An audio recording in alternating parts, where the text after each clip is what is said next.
경원아, 그 며칠 전에 국세청에서 늘 검증해도 또 걸리는 양도세 사례라는 제목으로 이제 보도자료를 하나 냈거든. 근데 이거 한번 봐본 적 있어? 언제 나온 거예요?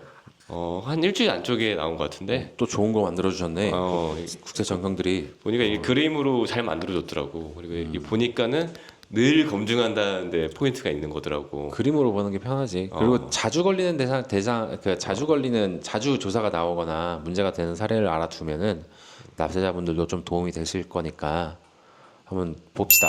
네, 일단은 첫 번째로는 오피스텔에 관련된 거야. 그 보통 이제 오피스텔을 이제 업무용으로 사용하면은 주택 수에 포함되지 않는다고 대부분 다 알고 계시잖아.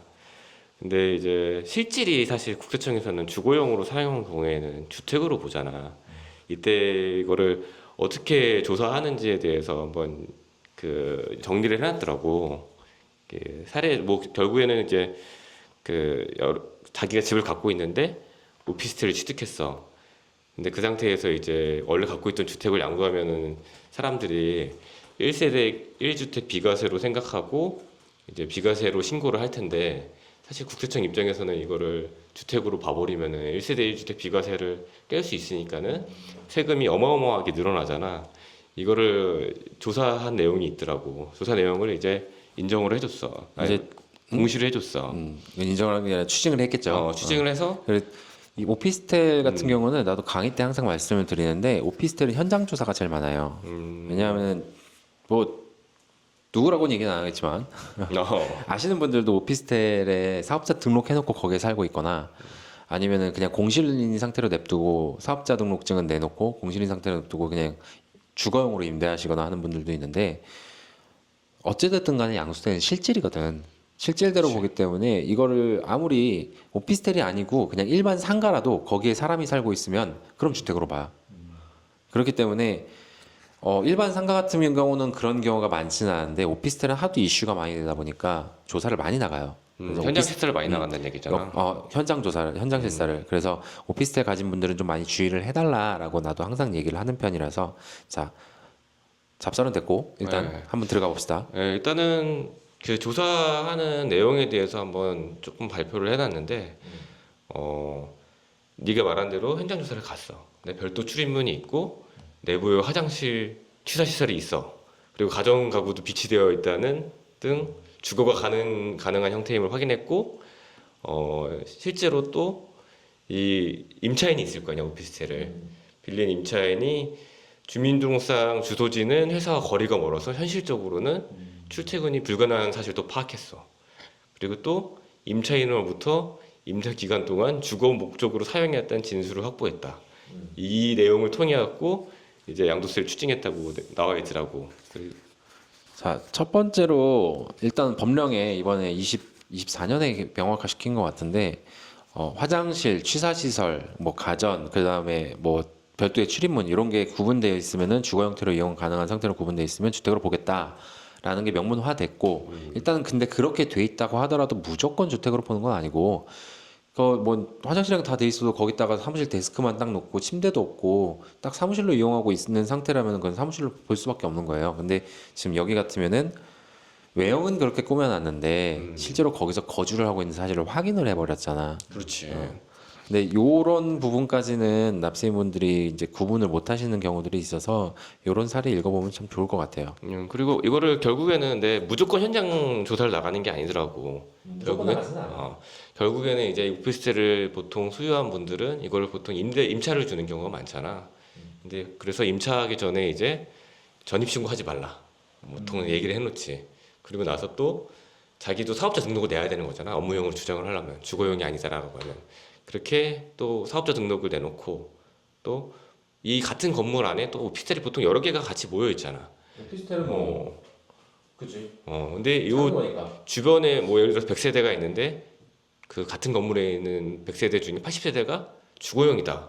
이런 걸 한번 징후 같은 거를 파악해 놓고 이게 주거용으로 의심된다 그러면은 현장 시사를 하더라고. 또 사실 현실적으로 오피스텔 같은 경우도 이게 오피스텔 한 동이 있으면 거기 되게 여러 개가 있잖아. 그렇지. 근데 그 오피스텔 전체가 다 주거용이나 다 상업용은 아니겠지만 대부분 형 얘기한 대로 대부분의 형태가 주거용으로 운집되어 있는데 거기에 있는 오피스텔이 대상이다. 그러면은 일단은 의심은 하고 보지. 공무원도 사람인데 상황 보면은 이거는 한번 봐야겠는데. 그러니까 우리 꼬름한다고 하잖아. 이거 그렇지. 상황이 뭔가 꼬름한데 이거 한번 체크해 봐야겠다. 이런 경우들이 있기 때문에 뭐 임대하시는 분 본인이 그런 정황까지 다 파악하고 있느냐? 그럼 되게 철저하신 분인데 그러지 못한 경우는 좀 더 신경 써서 보셔야 될 것 같다는 생각이 드네요. 결정적으로 보통 이제 현장 시사 나가기 전에 관리실에 꼭 전화를 해보더라고. 근데 뭐 관리실에 계시는 그 경비해 주시는 분들이 아 거기 사시는 분이 있는데 제가 그 여행을 가신 것 같아갖고 그 소포 온 거 맡아놨다가 한꺼번에 드렸어요. 이런 식으로 이게 답변을 들으면 거의 결정적으로 나온다고 봐야 될 것 같아. 그럼 이제 바로 조사관이 나가고 현장 실사 하는 거지. 뭐 사시는 분이라고? 그러니까 경비 아저씨가 뭐 잘못한 건 아니잖아. 아 그렇지 없는 그게 거지. 질문이 와서 얘기를 해준 것뿐이고 국세청이라고 하는데 또 그분들은 또 움찔움찔하지. 이거 잘못 대답하면 어떻게 되는 건가? 그러니까 나 같으면은 사실은 오피스텔을 이제 사실 투자하는 이유는 대부분 이제 수익형 부동산으로 약간 월세를 받기 위함이잖아. 근데 그 사실 시세 차익을 노리는 것보다 월세를 받기 위함인데 이게 자기가 이제 양도할 수 있려는 자기 갖고 있는 주택을 양도하려는 계획이 있으면 사실 오피스텔 투자는 되게 철두철미하게 준비하지 않으면 조금 조심해야 될 필요성이 있는 것 같아. 그리고 이제 오피스텔은 이 정도까지 마무리를 짓고 두 번째로는 이제 사례를 얘기를 해준 게 우리가 보통 그 자녀 같은 사람들이 자녀가 있으면은 보통 이제 세대 분리를 자녀가 만약에 집을 갖고 있으면은 세대 분리를 시켜갖고 별도 세대로 만들고 우리는 이제 남은 부모 세대는 1세대 1주택이다 이거를 이제 나중에 양도한 다음에 주장을 하잖아. 보통 그렇게 신고를 많이 하지 대부분 다. 우리도 그렇게 코칭을 하죠. 일단은 자녀를 내보내서 자녀가 집이 있고 엄마 아빠가 집이 있으면 집이 두 개잖아. 그리고 같이 살고 있으면 그럼 자녀를 내보내라. 그러면은 각각 쪼개지고 대신에 그 자녀는 생계가 유지가 가능한 정도의 경제력은 갖고 있어야 돼요. 그런 경우에 내보내면은 분리세대로 인정이 되기 때문에 각각 1주택 갖고 있는 거잖아. 대부분 그런 상황에서는 부모님들은 쪼개기만 하면 1세대 1주택 요건 다 충족하는 정도의 상황을 만들어 놓은 상황이 된단 말이야. 그래서 자녀를 분리하세요 라고 하는데 사실 기본적인 요건이 세대 분리라서 주민등록 밖으로 내보내세요 하는데 그러고 같이 사는 경우도 있죠. 여기서 이제 국세청에서 이번에 소개한 사례는 2주택자인 부부가 있었는데 대학생 자녀한테 이제 주택을 증여하고 자녀의 주소지를 친척집으로 옮겼다. 세대 분리한 거지 주민등록상으로. 그러고 나서 이제 자기가 남아있는 집을 1세대 1주택 비과세를 적용해서 양도세 신고를 한 다음에 다시 또 자녀랑 합반한 거야.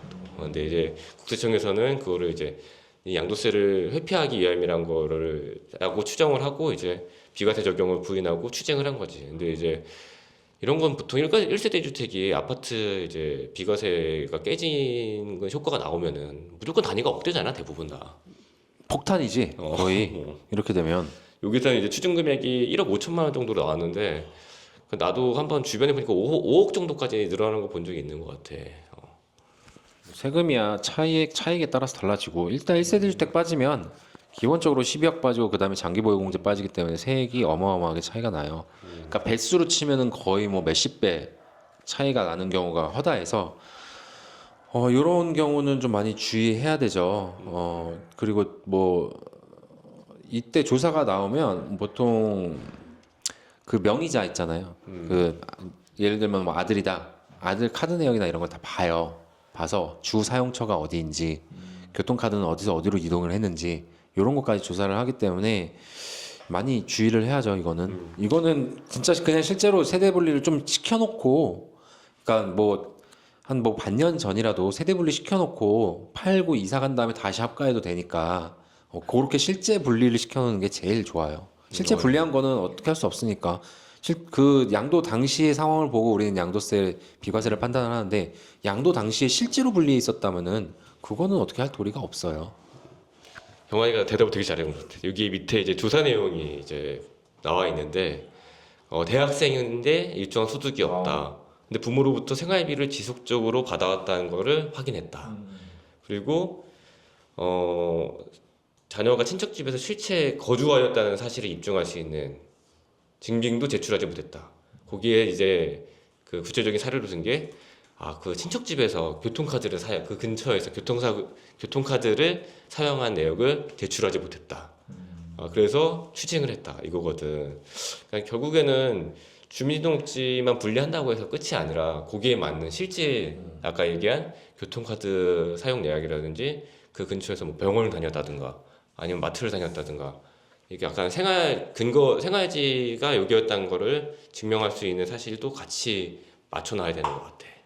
그러니까 이게 조사는 진짜 불시에 어느 혐의점이나 의심점이 있으면 바로 나올 수 있는데 말씀드렸듯이 맞춰놓는 것도 중요한데 사람이 그건 완전 범죄잖아. 완전 범죄지.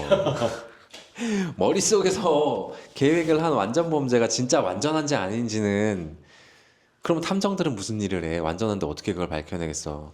어쨌든 조사관들이 탐정이고 우리가 범죄랄까 좀 그런데 어쨌든 완전 범죄를 계획하고 있는 사람이라면 범죄는 범죄지 이것도 일종의 이게 바라보는 시선에 따라서 혐의점은 다를 수가 있기 때문에 그래서 말씀드린 게 그냥 잠깐이라도 아까 뭐 1억 6천 정도 나왔는데 그 1억 6천 정도면 1세대 1주택 하면은 거의 뭐 한 1,000만 원? 이 정도밖에 안 될 수도 있어. 그럼 1억 5천이라고 예를 들어봅시다. 1억 5천 아끼기 위해서 잠깐 아들 내보내는 비용을 들이는 거야. 실제로 내보내면 이런 문제는 안 생겨. 아니 실제로 분리돼 있잖아. 그 기간 안에 양도 이후 한 뭐 1년 정도 그냥 자취하고 즐거운 생활을 하라 그래.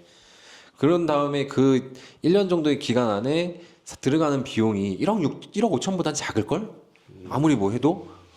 그리고 지금 아직 뭐 넘어가진 않았는데 당연히 여기 용돈 받았었다 그랬잖아. 대학생이고. 그렇지. 일반적으로 대학생이고 용돈 받아 쓰는 애는 자취를 한다고 해도 걔는 그냥 우리 세대야. 아직 경제적 능력이 없기 때문에 30세 미만의 자녀의 경우에는 생계 능력이 없으면 그냥 세대로 봐요. 30세 이상의 독립 요건이 있잖아. 거기에 맞아야 되는데 얘가 나갔는데 거기 나가서 혼자 살 수 있을 만한 뭐 알바라든가 아니면 뭔가 수입이 계속 있어. 그러면은 독립세대 인정이 되는데 여기처럼 대학생이고 용돈 받아 쓰는 애가 지금 잠깐 자취를 한다. 그건 그냥 학업 때문에 자취한 거겠지라고 보는 경우가 더 흔하죠. 이런 것도 주의를 하셔야 돼요. 그러니까 그런 경우에는 분리를 못 하는 거야. 그러니까 여긴 지금 대학생 그리고 다시 합가했다. 아까 증여받았다라는 얘기가 있었는데 그 원래 부부가 갖고 있던 그치. 주택을 그 자녀한테 증여한 거지. 그리고 나서 세대 분리를 시킨 거지. 그러면은 이거는 애초에 경제적 능력이 없는 애한테 준 거잖아. 근데 그렇게 되면 계획을 짜려면은 얘한테 잠깐 일을 시켜야 돼. 저도 만들었어요. 사실 뭐 대학생도 알바하면서 생계 유지할 수도 있고 우리 여기 음악 하시는 분들 같으면은 진짜 힘들지만 그렇게 하시면서 독립세대로 충분히 인정받을 수 있거든. 그런 외형 정도는 충분히 갖춰 주셔야지 안전하다. 그리고 이거는 범죄가 아니라 진짜 헤어진 거야. 그렇지. 뭐 안전 범죄를 계획한 게 아니라 진짜 헤어진 거야.